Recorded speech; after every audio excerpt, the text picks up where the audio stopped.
own property now, any asset that you own personally cannot go into your IRA.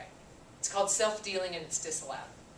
You're not going to use it as security for a loan, and you're not allowed to use it for purchasing property present or future. And a lot of people will say at this point, well, wait a minute, I want my IRA to buy this condo in Hawaii because when I retire, I'm going to live there. So this is what I say to them. I say keep a log of your asset. That you bought the asset, the intention was always to keep it as a rental property. Dear diary, today I bought my rental house in Hawaii. And then just keep a log, like your tenants and your expenses and things. Keep a log. Then when you go to retire and it turns out that you're going to move into that, you've got a log showing that your intent always was to keep it as a rental, and now you just made that choice. So that would be my advice to you. All right, most important thing here is who is qualified and who's disqualified to your IRA. This is a part that's not intuitive. All right, so the people who are disqualified to your IRA are not these four actors, okay? Those people you can invest with, all right? But it's your lineal ascendants and descendants like this. So your parents and grandparents and their spouses are disallowed. You and your spouse, disallowed. Kids, grandkids, and their spouses disallowed, right? These people. And plus any fiduciary to the plan, like your CPA, your attorney. So your IRA isn't going to be buying your attorney's condo, for example. He's a fiduciary, has fiduciary duty, not going to happen. All right, disallowed. Now, people who are allowed are the people out here to the sides. Your cousins, your aunts and uncles, your brothers and sisters. So your IRA buys, we'll say a house, since it's Realty 411 we're here for, right? We're all about real estate. So your IRA buys a house, and say it buys it right here in, in Santa Barbara. They're going to go to, Santa Barbara State. What is it called? UC Santa Barbara. UC Santa Barbara. There we go. And your IRA can own the condo here. That's great. You're going to rent it out. That's fine. You can rent that condo out to your nephew to stay there and go to college, but not your son. Right? That doesn't seem to make sense, does it? That's why I'm here, so you understand that going in before you say, oh my gosh, that's great, I'm going to rent it to my son. What a great idea. And you have this whole plan and you're going full steam ahead. I don't want to be the brick wall that your train runs into with when it comes to this. So know this up front. Brothers and sisters, cousins, nieces and nephews are all allowed. Your IRA can do so many things. It can make a loan, for example. Your IRA, my IRA can lend Linda money all day long, but I couldn't lend it to my kids. That would be disallowed, and I certainly couldn't lend it to myself. So prohibited transactions fall into these three categories, pretty much. And then this is the end of the rules. This is all like what you can't do. But super, super important, because once you get this, then the rest of self-direction is completely smooth sailing.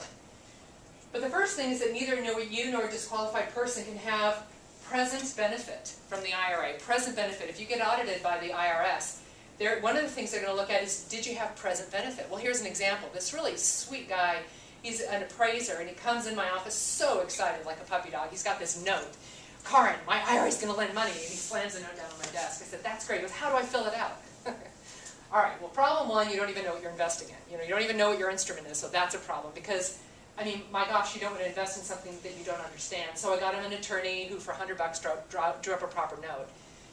But while we're sitting there, I said, well, okay, who are you going to lend money to? He says, well, I'm going to lend money to my sister-in-law. I said, great. Sister-in-law, right? One of these people out here, completely fine. That's great. So excited. I said, well, what's your sister-in-law? I'm glad I asked. What's your sister-in-law going to do when she gets the money? He goes, oh, well, she's going to invest in my company. All right, well, we got a problem here. And the IRS already figured it out because investors are smart people. And you want to do things right, but you're going to go along the edges, and that's fine. They call this the indirect rule. If you can't do it like this, I can't give the money to him, who's going to give it to you, who's going to put it in my company. It's where does it start, where does it end? Okay, so that's really important to know. The money does not go to you at all. There's no present benefit to you at all. The money is for when you retire. It's for retirement purposes only, really. All right. Number two, you can't buy, sell, or exchange property between the plan and someone who's disqualified. Like yourself. So maybe you have rental properties right now and it seems like, wow, this is great. I've got all these rental properties, I'll just put them in my IRA. Wouldn't that be great? You can't. You presently own them. It would be self-dealing to purchase them. It would be a prohibited transaction. And by the way, I've got a really good story about prohibited transactions too, and it has to do with being up here. And then I'll tell you the last one, which is really good. But here's a story. So this woman, it was in Sacramento, and she had a condo that she was letting her like this woman rented from, like a college student. Well, she had her daughter living there too. So the rent check came in and had the same last name. It's like, wait a minute, this isn't right. Call the woman, hey, we noticed that the name on the check is the same name as your name. You don't have a child living there, do you? And she goes, oh yeah, my daughter's living there, but her roommate's in Europe, and so she just wrote the rent check. It's like, wait a minute, you can't do that. Oh, what did I do? Turn it off. Okay, there we go. So that was a problem. Well, and she was warned. Well, guess what? Next month the rent comes in, daughter pays it again. Like, this isn't good. So I was working at a different company that will go unmentioned at this time. And the owner of that company knew her, so he goes to her. She owned a winery, and the owner went to the winery, and he sat down with her. He says, "Look, I know you're committing this prohibited transaction. We're warning you about it. I'm your friend, but guess what? I have to report you to the IRS because this is my company, and I know you're doing this." And she's like, whatever. And so he reports to the IRS. Well, guess what? She gets a notice from the IRS. It says, "Stop it." And she just, guess what she does? She round filed it. She threw it away. Can you believe this? So she gets the second notice, like, hey, we weren't kidding. You need to stop doing this. Garbage. Number 3, I mean, would you really throw away 3 things from the IRS in your life? No. Okay, right? It's the guess who's coming to dinner letter. Goes in the round file. So what happened was, she got, of course, just completely fined by the IRS. What they do is they disperse your IRA to you as a taxable event, not just the asset. She had a $500,000 IRA. The asset value was $250,000. So it's not just the value of the asset, it's the value of her IRA dispersed to her as taxable income. But in this case, she was so blatant, the penalty was 150% of the value of her account. Oh. So she owed $750,000 as a penalty for being so blatant. And most people don't do this, and who knows why someone would do this. I mean, maybe she had this idea that she was above the law, or that it couldn't happen to her, or something. It's hard to say how people can be in denial like that. But but the story is that it was not a long trip from bankruptcy court to divorce court, because guess what? Her husband didn't know. Yeah, they lost the winery. Yeah, right? Okay, that's like the worst story that there could possibly be, right? Okay, that's the worst it could get. So I'm just saying, that's prohibited transaction. Does the IRS have a huge sense of humor about it? No, they don't. They don't. And they're very serious. And this is really important, especially for all of us that are out there, got our sleeves rolled up, we're going to work on our deals. If a disqualified person can't provide goods, services, or facilities to the plan, here's what that means. You work for a company. Maybe I work for for one of the companies here in this room. I'm an employee of that company, and I want to invest in the asset that my company has. Can't. I provide services to the plan, don't I, to that asset? So my IRA can't invest in my company's deal. That's prohibited. Okay. Maybe I've got this rental house again. Maybe it's here so people can go to college. And guess what? The yard needs to be mowed. So I send my son over to mow it. Nope. He's disqualified. Can't provide services to the plan. There's also something called an overcontribution of sweat equity. You know how they tax you when you die, estate tax? Well, they tax you when you sweat. And you can't, so it's considered an overcontribution, and you can't do it. So just keep it arm's length. Everything you do, arm's length. You hire, here's what you can do when your IRA owns a house. You can screen tenants. You can physically pick up and collect the rent checks that are made payable to your IRA. And you can, what is the other thing? You can hire subcontractors to do the work. To mow the lawn, to paint the house, to rehab it. All expenses of the IRA asset are paid for by the IRA. Closing costs are paid for by the IRA. All these vendor costs are paid for by the IRA. But these are the things, these are the rules, this is what you can't do. And I wouldn't say 90, I'll say 40% of my day is spent explaining this to people on the phone. And it's really fun how I get so many combinations of these things. And I don't like to be the one that says no, but I kind of do, because I really want to prevent people from being like our friend, with the winery, right? I wouldn't like to see that happen to anybody. All right, so there are the rules. How does it work? How's it structured? Self-directed IRA. There's you, and then there's your IRA. So when your IRA buys an asset, it's titled like this: custodian for the benefit of FBO, your IRA. That's how it reads. You write an offer to purchase. It's not your name. It's not Linda Pliagas. It's custodian for the benefit of Linda Pliagas IRA. That's the name of the buyer. Does Linda sign the offer to purchase? No, she doesn't. The custodian signs it as the IRA. So keep that in mind. Also, not intuitive, you probably wouldn't think that. What if you're buying a house and you want to put earnest money on the deal? Can you write a check out of your own checking account and pay earnest money? No, you cannot. That would be, then you would have an ownership interest in that property, wouldn't you? And then buying it would be a prohibited transaction.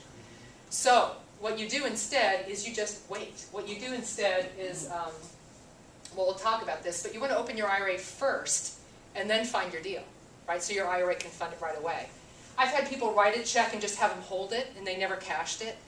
I've had people who have put their own money into a deal, and with the way they back out of it is they have to totally back out of that deal and completely, and then they can re-enter it as the IRA. So just be real careful with that, because again, not a huge sense of humor. So there's you and your IRA. The TPA, that's my company, Direct IRA Services. We're a third-party administrator, and I'm proud to say, after 2 years, and Linda's been with me all the way, we have 650 clients, and our clients have deposited over $50 million with our company. So lots of investing going on, lots of investing, and I'd say 90–95% of that is in real estate, some derivative of real estate. The money is actually held in a trust company called American Estate and Trust. They're a Nevada trust company. The employees that handle the money are bonded and insured, and I'm just so happy to be connected with a trust company because it doesn't have a lot of the problems banks do. It's not depository. People aren't, putting there's no loans. It's not checking savings accounts, so the risk is lower, and therefore more stability. And it's been a great situation. Also, the people who have idle cash in their IRA that's not being invested, they're earning 1%. We do pay 1% on idle cash. So that, frankly, that's better than a CD rate these days. So you can just feel good. And there are other companies out there that don't pay anything, or they pay 0.1%. We're paying you 1% on your idle cash, right? So there's an article floating around that says, never, never, never buy real estate with your IRA. And I love that article because I love when people email it to me and I can say, you've got to be kidding me. Of course you want to buy real estate with your IRA. And of course you want to buy real estate outside of your IRA too. So many tax benefits outside of your IRA. Inside your IRA, you have to think to yourself, what's my money doing anyway? Is my money in the stock market? Am I going to lose all my money when Greece fails? I have no control over what happens in Greece. But I have control over the house that my IRA just bought. That I have some control over, and I like that, okay? So the reasons to put, assets in your self-directed IRA is because it's something that you know really well. It's something that you understand, as opposed to the global economic condition, which frankly, it's just so macro, who could get it fully? And so many things affect us. So when you're self-directed, take control. All right. But all money that goes back in is tax-free or tax-deferred. And here's what's great about that. You buy a house, and maybe you buy it for $100,000, and then you sell it, and you sell it for $200,000. You've got $100,000 worth of profit. That $100,000 goes back in your IRA, and guess what? It can come right back out. It's $100,000 coming right back out into the next deal. So see how your deal compounds because it's not being diminished by tax. It can continue to work and work and work. So I think that's really, really great. Your IRA can borrow money, and I'll talk about that briefly. I want to be respectful of the time because I think we're running over. And a lot of the things I'm talking about, if you just get a general idea, and then if you want to call me and talk about your specific deal, I would always love to do that. We can always talk about that. So the downside is, and this is what the article was about, it says, well, don't buy real estate in your IRA. You can't take a tax deduction. I mean, and it's so hard. It's not hard. It's a 3-step process. You open the account, you get it funded, you invest, like a cash deal in real estate. I mean, if you're already a real estate investor, what's hard about that? And anybody in the room who, I've had like 16 or some years, in real estate myself, I've never seen a real estate deal that wasn't a train wreck all by itself, okay? I mean, they're hard. Their appraisal comes in low, there's something stressful in every deal. Well, a self-directed IRA, if you've got money in your IRA, it's a cash deal. It can really eliminate a lot of the stress. It takes the lender out of the deal. You're not worried about being qualified. But basically, so no tax advantage. You're not going to deduct anything. You better not deduct anything on your income taxes, because that's how you're going to get hit with a prohibited transaction. I had a client who got audited, and they wrote off some paint and some rehab supplies, and they got audited, and the guy said, well, what's this? Oh, don't worry about it. That's in my self-directed IRA. And so that just opened that can of worms. So shh, don't say that. Don't do that. So yeah. So your IRA can borrow money. And this is, when I found this out after being a mortgage lender, doing residential loans for 16 years, I was so excited. because I couldn't believe that someone would make a loan to an IRA and not to a person. They're making the loan, it's not about your FICO score.